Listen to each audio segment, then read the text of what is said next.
Today discuss about concept of oyster report analysis. আজকে আলোচনা করতে যাচ্ছি ওস্টার রিপোর্ট কিভাবে অ্যানালাইসিস করতে হয়, অর্থাৎ ওস্টার রিপোর্টে কি কি বিষয় থাকে এগুলো নিয়ে আজকে দেখাবো ইনশাল্লাহ। তো শর্টলি দেখাবো। তো ওস্টার রিপোর্ট আপনার ইম্পর্টেন্ট একটা ইস্যু। আমরা যারা স্পিনার আছে, আমরা যে ইয়ার্ন প্রডিউস করি, এই ইয়ার্নটা আমরা যখন বাজারে সেল করতে চাই, তখন কিন্তু বায়াররা কি করে যে তাহলে আপনাদের ওস্টার রিপোর্টটা দেন। হ্যাঁ, সেই কাউন্টের যে ওস্টার রিপোর্টটা তারা দেখে যে ওস্টার রিপোর্ট ঠিক আছে কিনা, সেটার উপর বেসিস করে কিন্তু তারা সুতা কিনে। ঠিক আছে, তো যা হোক, প্রথমে আসি ইউ পার্সেন্টটা হচ্ছে আপনার আনইভেননেস, অর্থাৎ অসমতা। ঠিক আছে, তো সুতার মধ্যে কি পরিমাণ অসমতা আছে। আমি একটা সুতার বডি আঁকিয়েছি। ঠিক আছে, তো এই যে সুতোটা দেখতে পাচ্ছেন, এখানে কিন্তু আপনার অসমতা বেশি। হ্যাঁ, এখানে আর হচ্ছে এখানে, হ্যাঁ, অসমতা বেশি। তো 150 মিটার সুতো আমি নিয়েছি, 150 মিটারের মধ্যে 10% হচ্ছে আপনার অসমতা, অর্থাৎ 10 মিটার হচ্ছে এখানে আনইভেননেস।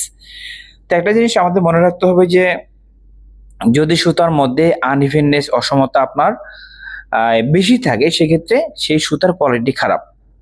আর যদি সুতার মধ্যে আনইভেননেস কম থাকে, সেক্ষেত্রে সেই সুতার কোয়ালিটি ভালো।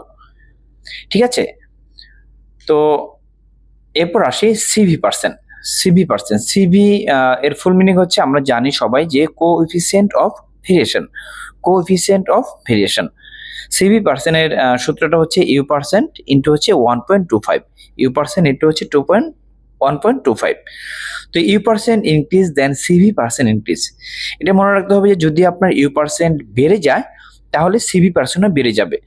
তো সিভি% আবার সিভি% এবং ইউ% হচ্ছে সিমিলার। ঠিক আছে, যদি ইউ% আপনার কমে যায়, তাহলে সিভি% কম হবে।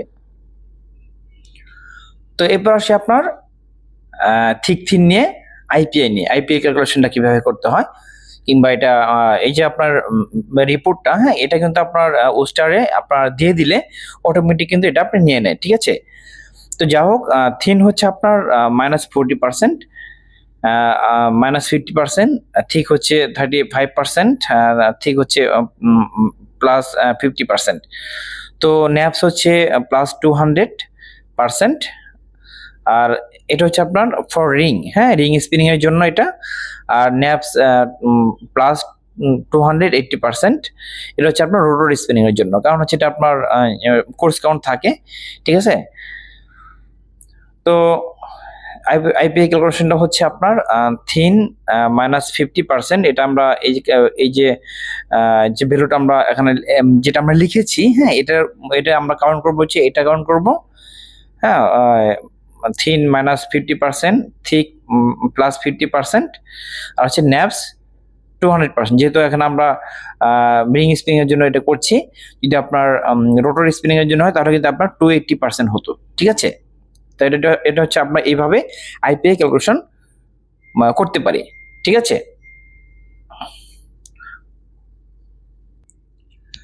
তো এরপর হচ্ছে আপনার হেয়ারনেস, হ্যাঁ, এজ অর্থাৎ হেয়ারনেস। তো হেয়ারনেসটা হচ্ছে আমি 1 সেন্টিমিটার আমি একটা মানে ইয়ার্নের বডি আর্ট করেছি।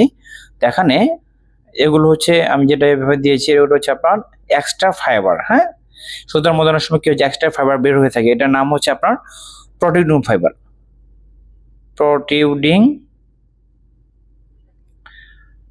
এর নাম হচ্ছে আপনার প্রোটিউডিং ফাইবার। ঠিক আছে, এই প্রোটিউডিং ফাইবারগুলো যে আপনার যোগফল,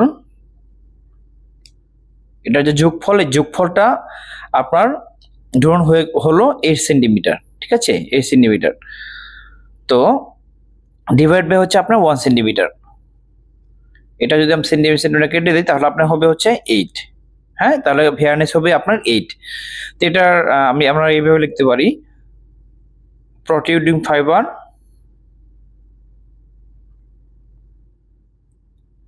ডিভাইড বাই হচ্ছে আপনার